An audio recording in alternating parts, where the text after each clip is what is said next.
नमस्कार फ्रेंड्स, आप सभी लोगों का स्वागत है आपके अपने YouTube चैनल पर। दोस्तों, आपके लिए एक और वैकेंसी जा चुकी है जिसके लिए ऑनलाइन आवेदन आपके 17 जुलाई 2021 से शुरू हो चुके हैं, जिसके लिए अंतिम तिथि आपकी 31 अगस्त 2021 रखी गई है। ये जो फॉर्म है ये है केंद्रीय सशस्त्र बलों के आपके कांस्टेबल के पदों के लिए, जो सामान्य ड्यूटी के लिए आपकी भर्ती किए जाते हैं। किसी स्पेशल ड्यूटी के लिए ये लोग जो है भर्ती नहीं किए जाते हैं, सामान्य ड्यूटी के लिए किए जाते हैं। तो इसको जो है जनरल ड्यूटी या जीडी भी बोलते हैं। इसको जो है एसएससी जीडी के जो है 25,271 पदों पर भर्ती आप इसको लेकर के चलेंगे। इसमें क्या है कि केंद्रीय सशस्त्र बल जो आपके 8 प्रकार के बल होते हैं उनमें ये भर्ती प्रक्रिया होगी। इसमें आपका बीएसएफ, सीआईएसएफ और एनआईए वगैरह, जो भी आपका एसएसबी या इस तरीके के असम राइफल वगैरह जो होते हैं, 8 प्रकार की फोर्सेज हैं जिनमें ये वैकेंसीज आपकी निकली हुई हैं। यदि क्वालिफिकेशंस की बात की जाए तो इसमें जो है मुख्य रूप से उन कैंडिडेट्स को यहाँ पर भर्ती किया जाता है जिनकी आयु जो है सामान्य जाति के लिए 18 से 23 वर्ष होती है, और दूसरी जाति के लिए जो आयु की सीमा है वो ओबीसी के लिए यहाँ पर 3 इयर्स एक्स्ट्रा ली जाती है। एससी या एसटी कैंडिडेट्स के लिए ये जो है 5 वर्ष अधिक ली जाती है। अर्थात आप समझ सकते हैं कि ओबीसी यदि कैंडिडेट है तो 26 ईयर तक इसमें अप्लाई कर सकते हैं। एससी या एसटी कैंडिडेट्स हैं तो इसमें आप 28 ईयर्स तक अप्लाई कर सकते हैं। बात करें इसमें पदों की संख्या के बारे में, तो इसमें जो है 2847 पद जो है फीमेल कैंडिडेट्स के लिए है, अर्थात महिला कैंडिडेट्स के लिए है। बाकी सभी 22,000 से अधिक पद जो हैं आप सभी लोगों के लिए यहाँ पर पुरुष कैंडिडेट्स के लिए होंगे। मैं आपको जानकारी देना चाहूँगा कि हमारे यहाँ से आपको जो है स्टडी मटेरियल प्रोवाइड किया जाएगा, तो आप इस नंबर पर संपर्क कर सकते हैं, जिसके लिए शुल्क आपको जो है यहाँ पर 100 रुपये का जमा करना होता है। इसमें क्या है कि आपको प्रैक्टिस टेस्ट प्रोवाइड किए जाएंगे एसएससी जीडी से संबंधित विषयों के, साथ ही साथ हाथ से लिखे हुए आपको नोट्स दिए जाएंगे सभी सब्जेक्ट के, ताकि आपकी जो तैयारी है वो बेहतर तरीके से हो सके। तो इस पर आप जो है संपर्क कर सकते हैं व्हाट्सएप के माध्यम से, और 100 रुपये का शुल्क जमा करने के बाद आपको जो है सभी स्टडी मटेरियल प्रोवाइड कर दिया जाएगा। यहाँ पर बात की जाए, सबसे पहले फॉर्म में गलती की बात कर लेते हैं कि फॉर्म में आपकी क्या क्या गलती आपको जो है यहाँ पर भारी पड़ सकती है।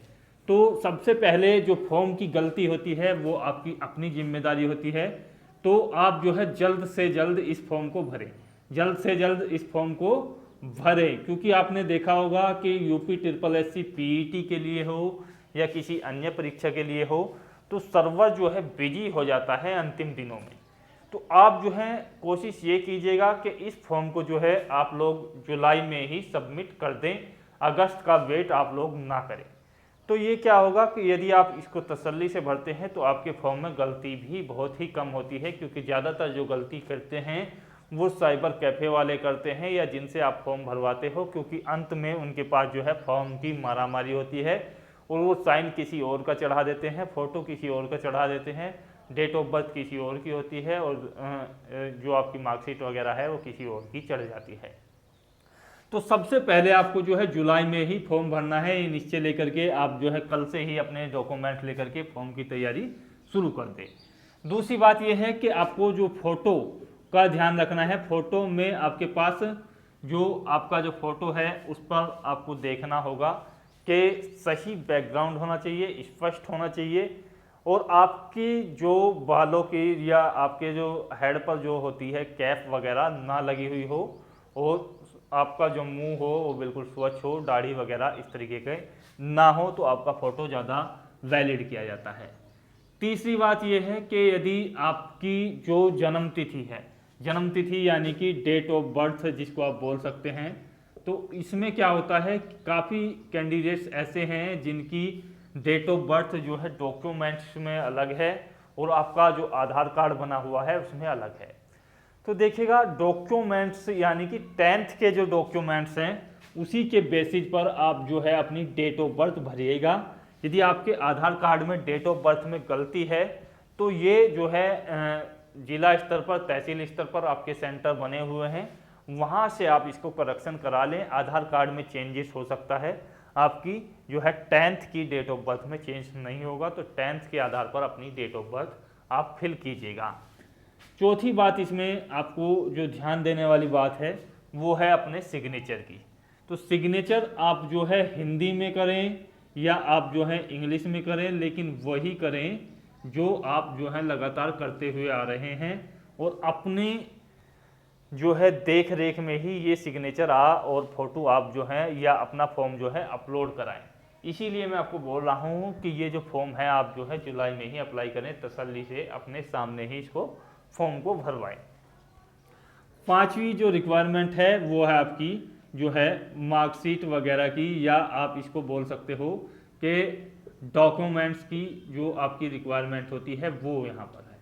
इसमें क्या है कि इनको जो सही तरीके से अपलोड किया जाता है, मार्किंग अपनी जो है सही तरीके से आपको भरनी है। दूसरी जो गलती होती है इसमें, सबसे ज़्यादा जो गलती होती है रिजर्वेशन कैटेगरी के लिए होती है, क्योंकि उन लोगों को जो है रिजर्वेशन का सर्टिफिकेट लगाना होता है। जैसे EWS कैंडिडेट्स हैं, जिन लोगों के EWS के जो सर्टिफिकेट हैं वो बने थे मार्च 2021 तक ये वैलिड थे।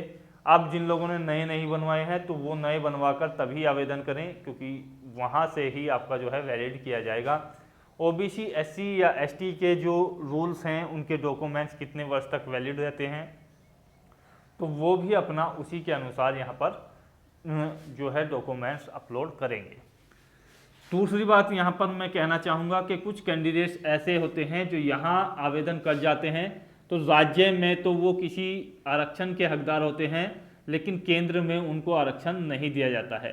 तो ऐसे कैंडिडेट्स केंद्र के अनुसार जो है अपना फॉर्म भरें। यदि आपको केंद्र में आरक्षण नहीं है तो आप जो है अपनी कैटेगरी जनरल भरें, क्योंकि यहाँ से आपको जो है केंद्र सरकार की ये भर्तियाँ हैं, ये जो वैकेंसीज हैं, इसके लिए आपको जो है केंद्र सरकार की नौकरी के लिए वैलिड माना जाएगा, और ये किसी राज्य विशेष की भर्ती नहीं है। वेतन भी आपका जो है केंद्र ही निर्धारित करेगा। तो तैयारी के लिए आप इस पर व्हाट्सअप कर सकते हैं और शुल्क जमा करने के बाद सभी PDF वगैरह खरीद सकते हैं। यहाँ पर यदि पिछले वर्ष की कट ऑफ की बात की जाए तो देखिएगा, कट ऑफ में पहले हम बात कर लेते हैं कि आपके जो सिलेबस है उसमें क्या क्या पूछा जाता है। सिलेबस में आपका जो है 100 क्वेश्चंस आपसे पूछे जाएंगे। 100 क्वेश्चंस होंगे आपके 100 अंकों के, 100 अंकों के क्वेश्चंस होंगे। इसके लिए जो है आपको 90 मिनट का टाइम दिया जाएगा। इसको आप 1.5 घंटा भी बोल सकते हैं।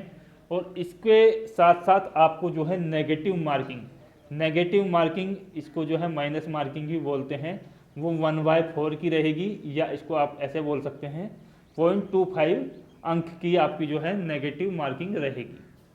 अर्थात 1/4 अंक आपका यदि आप क्वेश्चन को गलत करते हो तो काटा जाएगा।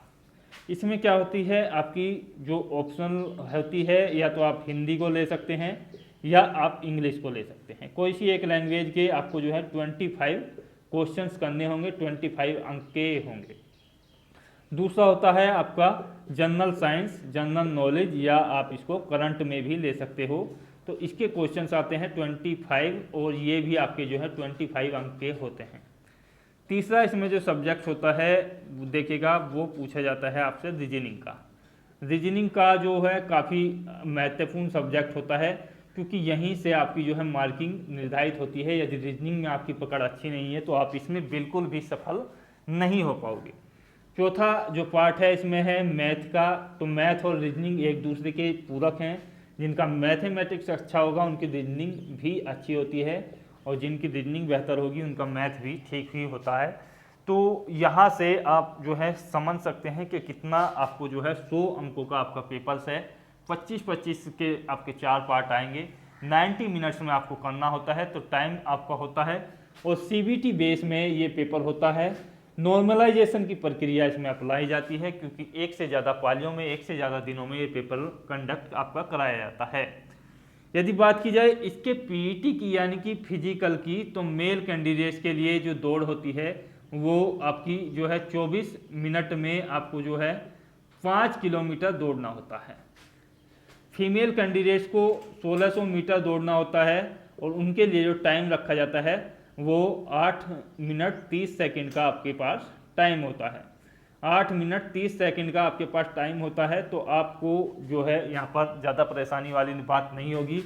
यदि मेजरमेंट की बात की जाए तो 170 सेंटीमीटर पुरुषों के लिए, 157 सेंटीमीटर महिलाओं के लिए हाइट मापी जाती है। चेस्ट में केवल पुरुषों के लिए मापी जाती है 80 बिना फुलाए और 80 से 85 आपका कम से कम 5 सेंटीमीटर का फुलाव आपका होना चाहिए।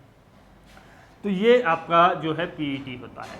अब कितने अंकों पर सिलेक्शन होता है ये थोड़ा सा जान लेते हैं। तो देखिएगा, ये जो अंकों की जो मेरिट आपकी बनेगी या आपकी जो कट ऑफ बनती है वो स्टेट वाइज बनती है, यानी कि किसी भी स्टेट से आप बिलोंग्स करते हो तो उसकी कट ऑफ आपकी अलग बनेगी। तो प्रत्येक राज्य में सिलेक्शन अपनी अलग बेसिस पर होता है। यदि जनरल की बात की जाए तो जनरल का जो सिलेक्शन है वो 77 से 85 अंकों तक आपका होता है। तो बहुत ज़्यादा इजी पेपर होता है, 8वीं स्तर का ये पेपर होता है।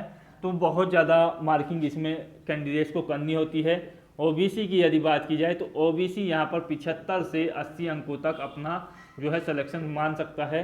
तो किसी राज्य में 75 पर भी होती है, किसी राज्य में 80 पर भी ओबीसी की कट ऑफ देखने को मिलेगी। एससी या एसटी या आपकी जो फीमेल कैंडिडेट्स हैं उनकी यदि कट ऑफ की बात की जाए तो ये जो कट ऑफ है आपकी ये 66 से लेकर के आपकी 75 तक हो सकती है अलग अलग राज्य के लिए। तो ये जो कट ऑफ है पिछले किन राज्यों में किस प्रकार से रही थी वो आपको नेक्स्ट वीडियो में बता दिया जाएगा। यदि आप स्टडी मटेरियल खरीदना चाहते हैं तो आप जो है इस नंबर पर हमें संपर्क कर सकते हैं और आप जो है व्हाट्सअप मैसेज कर सकते हैं, आपको स्टडी मटेरियल करा दिया जाएगा। ये जो आप बुक्स खरीदते हो वो भी 1500 रुपये में आपको मिलती है। तो यहाँ पर सभी सब्जेक्ट के बेहतरीन नोट्स आपको दिए जाएंगे। मिलते हैं अगले वीडियो में। जय हिंद, जय भारत, धन्यवाद।